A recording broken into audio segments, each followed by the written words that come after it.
Hello, fellow fantasy readers, and welcome back to week 4 of the Way of Kings Readalong.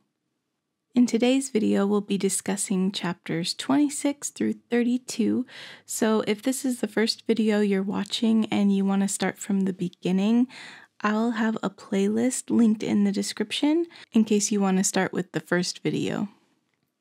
So let's start right in with chapter 26.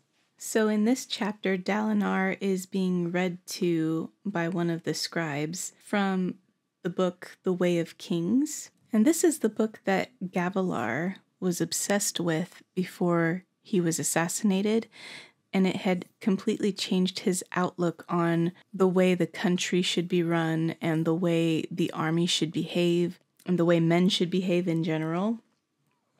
And Dalinar is starting to see sense in the way Gavilar was thinking then, as he starts to understand and contemplate the themes of this book, The Way of Kings.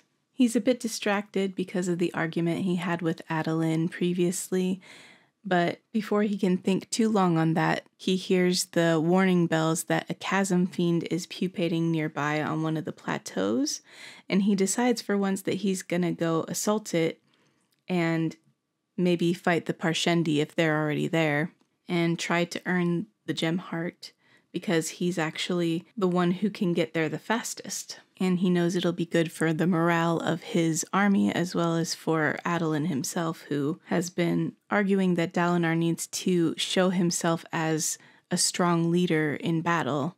As they're preparing to go on the assault, one of Dalinar's officers, Taleb, suggests again to Dalinar that they train bridge crews, if not for the final assault, at least to get the army there faster, and maybe they can beat the Parshendi if they're using a bridge crew to get the army there faster. And Dalinar initially just rejects this outright because he refuses to use bridge crews at the assault, but then he reconsiders and says, well, maybe train just one, and we can try using the bridge crews to get us there, and then just use the siege bridges during the final assault against the Parshendi so that they don't risk the bridge crew. And if nothing else shows you what kind of a man Dalinar is compared to Sadeas, that should, because Sadeas just doesn't give any care about the men he uses in his bridge crews.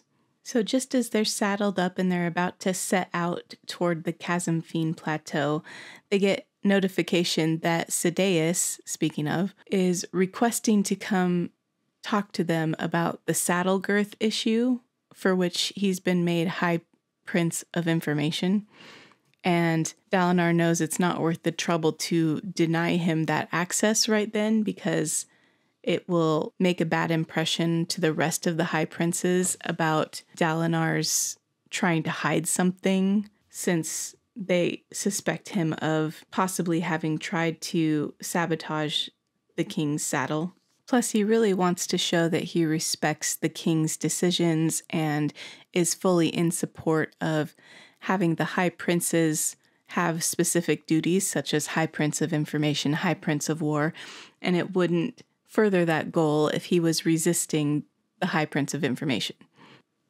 So they let Sadeas approach, and Dalinar tries to mention that this is a bad time because they're about to go on a plateau assault, and Sadeas is like, oh yeah, sure, I'll just come along, which is kind of highly unusual for a High Prince to come along on another High Prince's plateau assault. But again, Dalinar allows it, and then Sadeas spends the whole journey over there taunting Dalinar about how he's going crazy and about how Gavilar was going crazy before he died, and now Dalinar is following in his footsteps, and about what a coward he is for wanting to leave the Shattered Plains, etc., etc.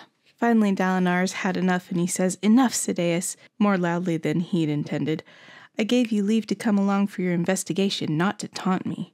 Sadeas sniffed. "That book ruined Gavilar. Now it's doing the same to you. You've listened to those stories so much they've got your head full of false ideals. Nobody ever really lived the way the codes claim." Dalinar rides away, kind of furious, away from Sadeas, and they finally get to the plateau and the Parshendi are already there. And so here we get a peek into how things go when Dalinar does a plateau run versus how things go when Sadeas does a plateau run. So instead of sending a bridge crew to run and shove a bridge across so that the army can meet with the Parshendi, Dalinar and Adolin, who are both the only shard bearers in the army, instead run and do a shard-assisted jump across the plateau and distract the army that way, the Parshendi army, by just full-on attacking them in their shard plate, which gives the army time to get the siege bridges to go across the plateau chasm. And this chapter is where we get our first real introduction to the thrill. It has been mentioned a couple of times before, but here we see it kind of take hold in Dalinar as he's fighting the Parshendi. And it gives him adrenaline and fills him with the anticipation of battle and just like the joy of killing. But something strange happens that's never really happened to him before here. He keeps losing the thrill and he goes in and out of it, kind of. And when the thrill leaves him, he gets sick at the fact that he's doing all this killing, and he remembers the Parshmen that he was raised with, who were the servants in the castle, and how they were just people, and how can anyone enjoy all this killing, and just a couple really interesting parts like the sick feeling returned. Life ended so quickly. The shard bearer was destruction incarnate, the most powerful force on a battlefield. Once these weapons meant protecting, a voice inside of him whispered. And then later he hears another voice, and it whispers, life before death. What was that voice? So something's going on inside him, and it's quite new for him, and he doesn't understand where all this is coming from and why the thrill doesn't just take hold of him like it used to get him through the battle. And instead he's got these other thoughts intruding and interrupting. And then even after they win the battle, he's left thinking about what happened and wondering what is happening to him. And as he's there kind of overlooking the scenes of the battle that they won, he sees that the Parshendi who had retreated now have a shard bearer with them who wasn't fighting for them at the battle. And he's wondering why this shard bearer is showing up now just to kind of like survey their army and didn't come to fight with the Parshendi. And then the Parshendi shard bearer just turns and leaves with the rest of the Parshendi army. In chapter 27, we join Kaladin and his bridge crew as they go on chasm duty, and they're forced to go on this by Gaz, even though it's not their turn, because he's taking bribes from the other bridge crews to send Bridge 4 on the worst jobs. Cal finds this out after he gets back from selling the knobweed sap to the apothecary, who tries to severely undercharge him for it, and Kaladin kind of gets the best of that situation, uses that big boy brain. So that was a really fun interaction to read. But anyway, chasm duty is where the bridge crew has to go down with a ladder into the base of the chasms and scrounge for any kind of valuables or equipment off the bodies of the dead that have washed into the chasm from other parts of the plateaus and have been washed there by high storms. And this is one of the most hated of the bridge crew duties for multiple reasons. One, because it's gross. I mean, you're down there, digging around through dead bodies and stuff. And also it's dangerous. If a high storm or even a heavy rain was to come while they were down there, there's a chance they could get drowned by the rushing waters. And also they're searched before they go down and after they come back to make sure they're not trying to hide any valuables that they find down there. And it's like a cavity search. They search anywhere where they might be able to hide something. But Kaladin tries to use it as an opportunity to strike up conversation with the bridge crew. He gets Rock and Teft kind of joking around and manages to get a few others interested in the conversation. And one of the younger ones, Dunny, even joins them in their discussion. And they even get him to perform a song. After a bit of walking, they come upon a group of dead soldiers that had been kind of washed into one area, and so it was a good place for scavenging. And Kaladin finds a spear that's intact still, and as he's holding it, he's kind of transfixed, remembering the soldier he used to be, and some of the bridge crew starts to tease him and talk about how he's probably never even held a spear before. And that's when he kind of jumps into a spear kata that looks real fancy with him swinging the spear around and stuff. And I love that he does this not just to show off for them, but because he wants to remember what it felt like to do something that he felt he was made to do. And it really just kind of takes over him. And he finds out afterwards that everybody in Bridge 4 could see Syl during the kata, and she was like dancing with his spear as he was doing this exercise. So the whole bridge crew was just standing there in stunned silence watching this expert display of spearmanship, along with a spren actually taking part and being visible during the display. They'd never seen anything like that. So it seems like Bridge 4, a lot of them had been under the impression that Kaladin was just fancying himself a soldier, and then he never actually had any experience or training or leadership role in an army. And after seeing that kata, they're now rethinking their earlier position. After that, they find some bodies of Parshendi soldiers, and Kaladin is confused why they don't just take the armor off of the Parshendi soldiers until he tries to do it and finds out that they actually grow their own armor onto their skin. So it's attached to them, which is not something that he had seen before or realized. And then as they're walking back to the ladder after their chasm duty is done with, it seems like a few more of the bridge crew are warming up to other members and chatting, and Rock makes the comment that in a few more weeks the men will be Kaladin's. And Kaladin says that's not good enough because they might all be dead by then if they don't hurry up and come around to his way of thinking so that they can start training as a group. Then he won't be able to save them. So that night he uses the money he got from the apothecary and he brings out the big guns. He gets a big cauldron and some ingredients and has Rock cook them a big stew over a fire. And this gets pretty much all of them out, at least to eat, and some of them actually start chatting and joking with each other. So it's not a total win because not all of them will interact with everybody, but it's a big step in the right direction. Something I really wanted to be sure to mention that happened in this chapter was when Kaladin first picked up the spear, he was remembering his trainer at the army when he was younger, and he remembers this quote from Tux, his trainer, that said, "It's good to care when you fight, so long as you don't let it consume you. Don't try to stop yourself from feeling. You'll hate what you become."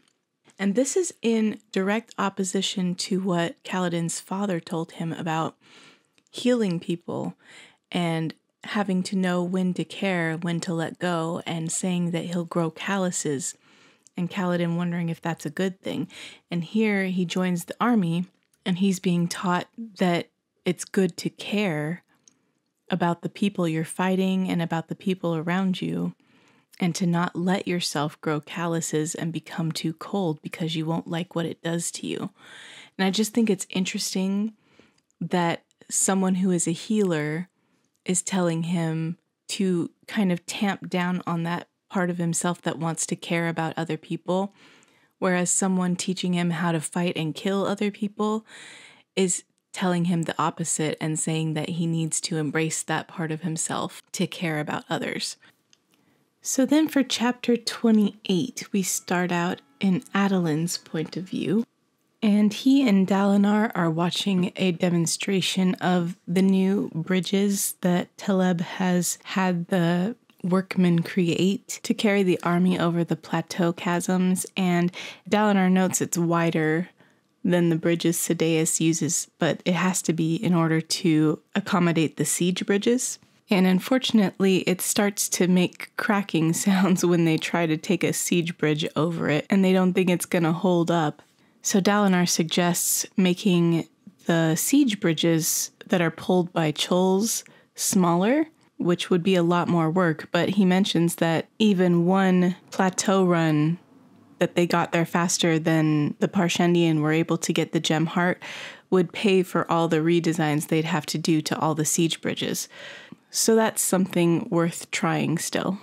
After that, Adolin and Dalinar go do some inspections and talk to some of the men who Sadeas questioned to find out what they told Sadeas. And basically, they all just say that they were extremely loyal and didn't tell Sadeas anything, which Adolin suggests will make Dalinar look even more guilty. And all the while, Dalinar continues to kind of push Adolin into the role of being the leader in these inspections and things that they're doing, and Adolin is wondering what's going on because he doesn't understand why he is leading everything when his dad's right there, and he outranks him. And they have a bit of a discussion between the two of them about the Shattered Plains becoming like a de facto Alethi province, and they're not sure the Alethi will ever go back to Alethkar fully, and this might become like a permanent residence for some of their people. And Adolin doesn't see that as a bad thing, but Dalinar brings up the point that what if they continue to earn these gem hearts at the rate they've been earning them? Isn't it going to throw the whole economy into chaos when everybody's making so much more money out here at such a greater rate than they were before? And that was something Adolin hadn't thought of before. Dalinar tells Adolin that he's trying to make a difficult decision, and Adolin asks if there's anything he can do to help and what is the decision. And Dalinar says that he's already helped, but as they're discussing that, they get word that another of the High Princes has refused to meet with Dalinar, and that was like the last one, and none of them want to team up with him to go get a gem heart. So Dalinar has to admit to Adolin and himself that Elhokar was right and that he won't be able to get the other High Princes to work with him. And then we switch over to Dalinar's point of view, and we learn that the decision he's trying to make is whether or not to step down and have Adolin take his place as High Prince for the Kholin family. And in order to help him think better, he decides to go take over for the men who are digging a latrine trench, and he uses his shard plate to assist him in just like being a one-man wrecking crew and using a big war hammer to pound down all the rocks to make the trench. And as he works, he's thinking about these things he's been seeing in his visions and the codes, the teachings of the Way of Kings, such as never fight other men except when forced to in war. Let your actions defend you, not your words. Expect honor from those you meet and give them the chance to live up to it. Rule as you would be ruled. Then it says he was coming to believe those ideals. No, he'd already come to believe them. Now he was living them. What would the world be like if all men lived as the book proclaimed? Someone had to start. Someone had to be the model. In this, he had a reason not to abdicate. Whether or not he was mad, the way he now did things was better than the way Sadeas or the others did them. One needed only look at the lives of his soldiers and his people to see that was true. Apparently he's working on that for a while, because then he's surprised by Navani, who comes to tell him that he's missed his appointment with her, which he completely forgot about. She also lets him know that he has a span read message waiting for him from Yasna, which span reads are so cool. It's like this device where there's a paper and a pen and inkwell set up in one place, and then a matching paper and pen and inkwell set up in a whole different city. And they're connected by this special gem that's on the pen. And when one person picks up the pen in their city and writes with it on the paper, the corresponding pen in the other place also writes out what the person was writing. So it's kind of like a magic fax system, I guess. Anyway, Navani asks if she can go with him to speak with her daughter over Spanreed. And so they both go and meet with the clerks where the Spanreeds are. And Adelin's there and introduces Dalinar to the clerk named Danlin, who he is courting, one of the many girls we've already been introduced to that Adelin has been courting. He's a serial courter. Danlin reads to him what Jasnah writes, because men don't read. So during this Spanreed discussion with Jasnah, Dalinar is trying to get her to return to the Shattered Plains to be his scribe and to scribe for Elhokar. And after they talk a little bit about how everyone in the family is doing, Jasnah starts getting into her research, and she asks Dalinar if he remembers his first interactions with the Parshendi when he and Gavilar first came upon them 7 years ago. Dalinar knows Jasnah has heard this story before. She's even written it before based on their accounts. But he starts going over it again for her. And he says, "We found the Parshendi camped on the other side of a stream. I didn't believe it at first. Parshmen, camped, free and organized. And they carried weapons, not crude ones either." And Jasnah asked if they had shard blades. Dalinar said no, they didn't. So then she asks when they first saw a Parshendi shard bearer, and that wasn't until after Gavilar had died. And that makes Dalinar wonder if Gavilar had pursued a treaty with them because he somehow knew they had access to shards, and he was hoping that would give them an opportunity to get at those, since shard plate and shard blades are so rare a commodity. Jasnah then mentions how quickly the Parshendi were able to learn the Alethi language, and specifically wants to know what were some of the very first questions they ever asked. And the first thing Dalinar could remember is that they wanted to see Gavilar and Dalinar's maps. Jasnah asks if they ever mentioned Voidbringers, and Dalinar says he can't recall them doing so. And then Jasnah has Shallan draw out an image from one of the books that she had been reading.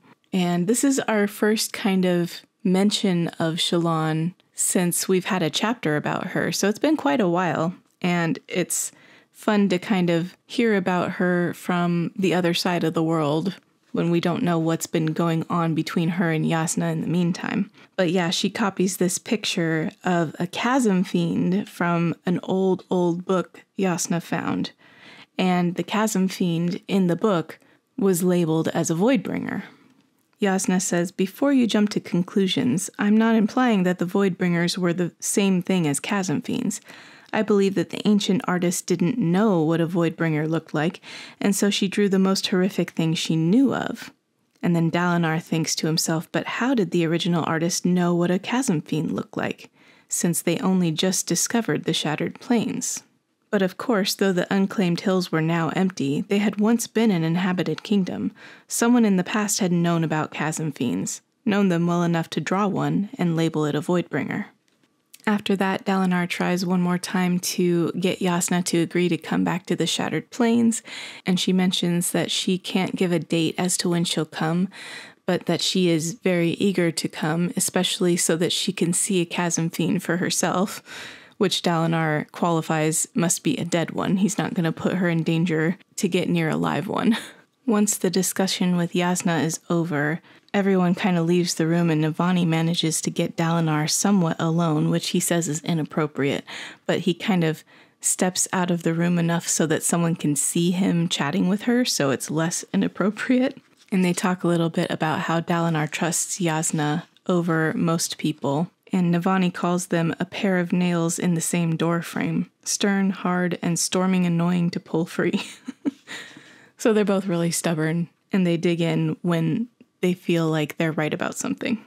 But then he goes on to admit to her that he is going to abdicate in favor of Adeline. So he's going to step down and let Adeline take his place. And Navani tells him he's making a big mistake. But unfortunately, he has made his decision and he's sticking with it. He's going to abdicate and then he'll return to Alethkar and his lands. And that'll be the end of it. And that, my friends, is the end of part 2. So yay, give yourself a round of applause. Good job, woohoo! So next we have our 3 interludes. Interlude 4, 5, and 6. Interlude 4 is about a group of merchants from Thaylen that are in Shinovar. And Shinovar is very different from the rest of Roshar in that it's got mountains that block the storms from hitting it. So it's got plants kind of like our world, like actual grass and dirt and trees. And they have animals there like horses and chickens that just wouldn't survive in the rest of the planet that has these high storms because they're just not hardy enough. Our point of view character for this interlude is Risen, and she is kind of an apprentice merchant studying under her Bopsk, which is like her now official father now that he's training her. Not her actual father, but in their culture, when he takes on an apprentice, they become his child until they're ready to be a merchant out on their own. And we find out at the end of this interlude that Risen's Babsk Vistum is the one who originally purchased Szeth from Shinovar.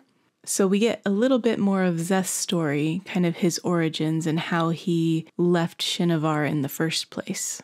Interlude 5 is kind of different. We get another new point of view character called Axes, and he's very, okay, so I don't know if you guys have ever, this is kind of a tangent. I don't know if you guys have ever seen A Knight's Tale with Heath Ledger, but there's a character in that movie played by Paul Bettany, and I don't know why, but I feel like if I was going to choose an actor for Axes, it would be Paul Bettany like he was in A Knight's Tale. Maybe because we meet them both when they're naked. That could be it. I don't know. But the cool thing about Axes is that he is a kind of race of being that can change things on his body just at will. Like he can make tattoos appear on his skin, which is beneficial for him since he apparently gets robbed a lot. And that's what happened to him this time. He was robbed and left in an alleyway after getting drunk. And he uses these tattoos to kind of keep notes because his whole goal is to catalog and study every single type of spren that exists on Roshar. So when he got drunk, it was on purpose because he was trying to discover spren that you can only see when you're drunk. So Axes is a race called an Aemean, and for some reason, his shadow is cast towards the sun instead of away from the sun, and we don't really learn much about why that is, but we do know he's a little bit nervous that's going to draw attention to himself. And also his fingernails are blue and kind of crystal-like. So yeah, he's a really interesting character, and I'm excited to see how his story connects with the rest of the world later on. Interlude 6 kind of mirrors Interlude 3 in that it's about Szeth again, and it continues his story in the current time. And he has been working for that footpad who killed his old master and took his oath stone.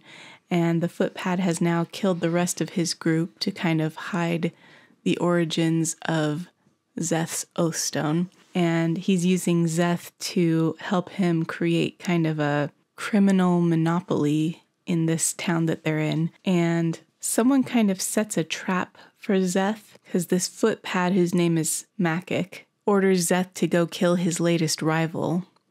But the rival, when Szeth gets there, has already been killed.